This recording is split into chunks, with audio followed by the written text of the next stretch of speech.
Bismillahirrahmanirrahim. Assalamualaikum warahmatullahi wabarakatuh.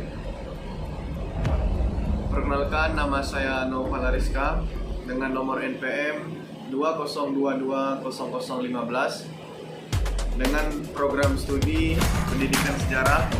Di sini saya ingin menjelaskan tugas saya dengan mata kuliah kurikulum teks atau kurikulum dan buku teks sejarah. Di sini saya ingin menjelaskan mengenai sebuah materi yang terkait dengan pelajaran ini, yakni apa saja perubahan kurikulum dari setiap masa ke masa, khususnya dari awal kemerdekaan sampai dengan saat sekarang ini yang ada di Indonesia. Kemudian yang kedua, yakni apa saja karakteristik dari setiap kurikulum yang ada di Indonesia sampai dengan saat sekarang ini. Baik, langsung saja kita menuju ke materi. Seperti yang kita ketahui bahwasannya kurikulum ini merupakan sebuah pedoman yang penting bagi setiap pelajar. Artinya apa? Kurikulum ini pada dasarnya merupakan sebuah pedoman yang memang seharusnya harus dijadikan sebuah hal yang memang harus dijadikan sebuah patokan, seperti yang dijelaskan dalam Undang-Undang nomor 20 tahun 2003 di pasal 1 ayat 13 disebutkan bahwa kurikulum merupakan sebuah seperangkat ataupun peraturan yang berisikan sebuah tujuan, kemudian isi, dan juga bahan pelajaran serta cara yang ingin digunakan. Nah, dari sinilah kita bisa mengambil sebuah kesimpulan bahwasanya kurikulum ini merupakan sebuah pedoman yang memang harus dijadikan sebuah patokan. Nah, di sini saya ingin menjelaskan mengenai karakteristik dari setiap kurikulum yang ada di Indonesia dari awal kemerdekaan sampai dengan saat sekarang ini. Seperti yang kita ketahui juga, di Indonesia kurikulum telah mengalami perubahan sebanyak 10 kali. Yakni yang pertama terjadi pada tahun 1947, kemudian yang kedua terjadi pada tahun 1952, kemudian yang ketiga kurikulum berubah lagi pada tahun 1964, kemudian yang keempat kurikulum ini berubah lagi pada tahun 1968. Yang kelima, kurikulum ini berubah lagi pada tahun 1975. Dan yang keenam, kurikulum ini berubah lagi sampai pada tahun 1984.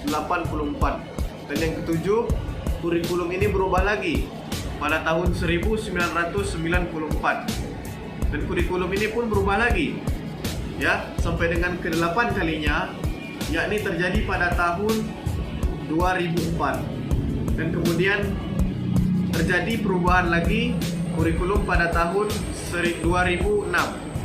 Dan yang terakhir sampai dengan saat sekarang ini kurikulum masih dipertahankan, yakni kurikulum pada tahun 2013. Nah, dari ke-10 kurikulum ini terdapat sebuah perbedaan mengenai sebuah karakteristik. Banyak sekali karakteristik yang memang ada perbedaan dari setiap kurikulum tersebut. Kurikulum yang pertama yakni terjadi pada tahun 1941. Karakteristik kurikulum ini adalah pendidikan sebagai development, merdeka atau berdaulat, dan sejajar dengan bangsa lain di muka bumi. Kemudian karakteristik yang kedua yakni rencana pelajaran pada tahun 1947 baru dilaksanakan di sekolah-sekolah pada tahun 1950. Dan karakteristik yang ketiga, rencana pelajaran tahun 1947 itu mengurangi pendidikan, baik itu pendidikan dalam bentuk pikiran, dalam kognitif, namun diutamakan pendidikan watak atau perilaku atau dengan istilah value atau attitude. Kemudian kurikulum pada tahun 1952. Karakteristiknya yakni setiap rencana pembelajaran harus memperhatikan pelajaran yang dihubungkan dengan kehidupan sehari-hari. Kemudian yang kedua, pada masa itu juga dibentuk kelas masyarakat, yaitu sekolah khusus bagi lulusan SR 6 tahun yang tidak melanjutkan ke SMP. Kelas masyarakat mengajarkan sebuah keterampilan seperti pertanian, seperti pertukangan, dan juga perikanan. Kemudian yang ketiga, kurikulum pada tahun 1964. Karakteristiknya antara lain, pokok-pokok pikiran kurikulum tahun 1964 adalah bahwa pemerintah mempunyai keinginan agar rakyat dapat memberikan sebuah pengetahuan ataupun akademik dalam bentuk pembekalan khususnya di jenjang sekolah dasar. Kemudian yang kedua yakni menitikberatkan pada pengembangan daya cipta, rasa karsa, karya, dan moral, dan kemudian dikenal dengan istilah Pascawardana. Kemudian yang ketiga, cara belajar dijalankan dengan metode disebut gotong royong atau terpimpin. Kemudian kurikulum tahun 1668. Karakteristiknya antara lain perubahan struktur kurikulum pendidikan dari Pascawardana menjadi pembinaan jiwa Pancasila, pengetahuan dasar, dan kecakapan khusus. Kemudian yang B atau yang kedua, pokok pikiran bahwa pemerintah mempunyai keinginan agar sehingga pembelajaran dipusatkan kepada program Pascawardana, yaitu pengembangan moral, kecerdasan, emosional atau artistik atau keprigelan dan jasmani. Kemudian yang kelima yakni kurikulum tahun 1975. Karakteristiknya antara lain yakni berorientasi pada tujuan. Pemerintah merumus ketujuan-ketujuan yang harus dikuasai oleh setiap siswa, yang lebih dikenal dengan hierarki tujuan pendidikan. Kemudian yang kedua yakni menganut pendekatan integratif. Dalam arti ini adalah bahwa setiap pelajaran memiliki arti dan peranan yang menunjang pada tercapainya tujuan-tujuan yang lebih integratif. Kemudian yang ketiga yakni menekankan pada efisiensi dan efektivitas dalam daya dan waktu. Kemudian yang keenam, kurikulum tahun 1984. Karakteristik daripada kurikulum ini adalah yang pertama, berorientasi kepada tujuan instruksional dan didasari oleh pandangan bahwa pemberian pengalaman belajar pada siswa dan waktu belajar yang sangat terbatas di sekolah harus benar-benar fungsional dan efektif. Kemudian yang kedua yakni materi pelajaran dikemas dengan menggunakan pendekatan spiral.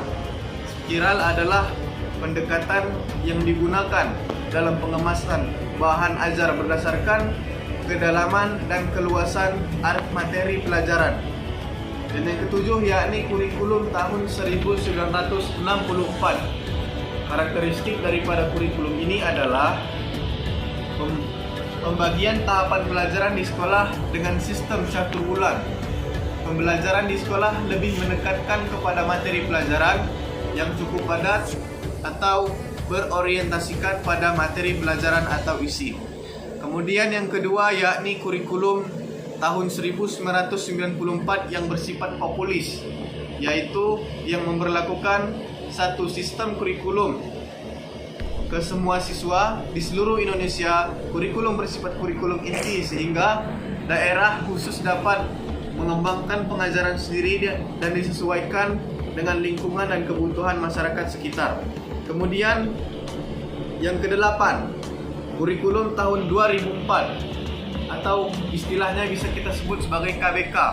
Ya, dengan adanya sebuah ini, karakteristiknya antara lain menekankan pada karakter pencapaian kompetensi siswa, baik secara individual maupun klasikal. Kemudian yang kedua, berorientasi pada hasil belajar atau learning outcomes dan keberagaman. Kemudian yang kesembilan, kurikulum pada tahun 2006 atau KTSP. Karakteristiknya, guru lebih diberikan kebebasan untuk merencanakan pembelajaran sesuai dengan lingkungan dan kondisi siswa serta kondisi sekolah berada. Kemudian yang kedua, kurikulum tahun 2006 ini yang digunakan pada saat ini merupakan kurikulum yang memberikan otonomi kepada sekolah untuk menyelenggarakan pendidikan yang puncaknya adalah tugas. Itu akan dikembangkan oleh masing-masing pengampu mata pelajaran, yaitu guru, sehingga seorang guru di sini menurut benar-benar digerakkan menjadi manusia yang profesional dan menuntut untuk kreativitas seseorang guru. Kemudian yang ke-10 yakni kurikulum pada tahun 2013. Karakteristiknya antara lain isi atau konten kurikulum yakni kompetensi yang dinyatakan untuk kompetensi inti. Satuan pendidikan di kelas dirinci lebih lanjut dan dalam kompetensi dasar mata pelajaran. Kemudian yang kedua, kompetensi inti menjadi unsur organisatoris. Kompetensi dasar yaitu semua proses pembelajaran dikembangkan untuk mencapai kompetensi dan kompetensi inti. Kemudian yang ketiga, penilaian hasil belajar mencakup seluruh aspek kompetensi, bersifat formatif dan hasilnya segera diikuti dengan pembelajaran untuk memastikan penguasaan kompetensi pada tingkat memuaskan kriteria ketuntasan minimal KKM dapat dijadikan tingkat yang memuaskan. Nah, dari perubahan ke-10 kurikulum ini dapat kita ambil sebuah kesimpulan bahwa kurikulum ini merupakan sebuah kewajiban yang memang sifatnya harus berubah. Mengapa demikian? Karena ini merupakan sebuah tuntutan zaman. Karena kurikulum ini harus menyesuaikan bagaimana perubahan-perubahan zaman, ya. Nah, oleh karena itu bukan berarti kurikulum itu dihapus, akan tetapi tujuan berubahnya sebuah kurikulum itu yakni untuk menyempurnakan supaya tujuan pendidikan kita tetap lebih relevan dan kompetitif. Demikian materi yang bisa saya sampaikan. Kurang dan lebihnya saya mohon maaf. Kepada Allah saya mohon ampun. Akhir kata, wabillahi taufiq wal hidayah. Wassalamualaikum warahmatullahi wabarakatuh.